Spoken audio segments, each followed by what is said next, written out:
Ciao ragazzi, siamo a bordo di Ipsa e vogliamo fare un piccolo racconto della regata. Cominciamo con questa partenza abbastanza complicata, diciamo.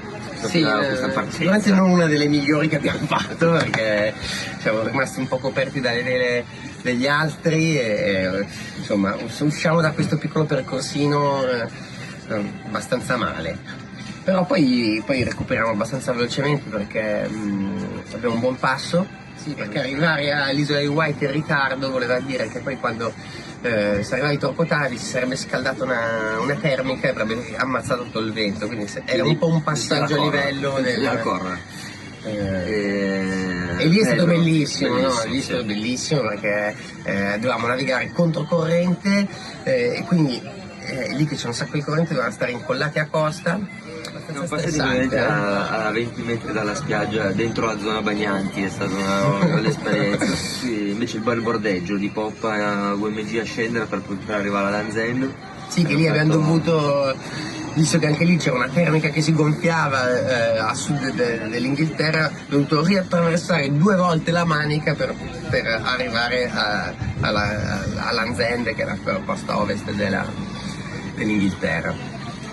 Poi lì è un po' stata L'Anzendo è bellissima, lì era importante, avevamo un po' di distacco dai primi, ma sapevamo che in realtà lì c'è stato un piccolo raggruppamento perché anche sulla punta della Cornovaglia scalda un po', quindi calava il vento, c'era un po' di devento. Siamo riusciti a uscire molto bene lì perché siamo stati a destra, ci siamo posizionati al vento della flotta, attaccati molto più in costa degli altri, e chi è stato un po' più esterno ha perso molto. Invece noi siamo stati alti e alla fine siamo andati al Tuscara tutti abbastanza compatti. Dopo bordeggio bellissimo a scendere, in aria leggera, abbastanza complicato, bisogna cercare di andare in costa ai momenti giusti, siccome lì abbiamo fatto un buon lavoro. Sì. E poi arriviamo al Fastnet, che vabbè è sempre uno scoglio incredibile, pieno di, cioè arrivi con 20 nodi, c'è l'ho desolato così.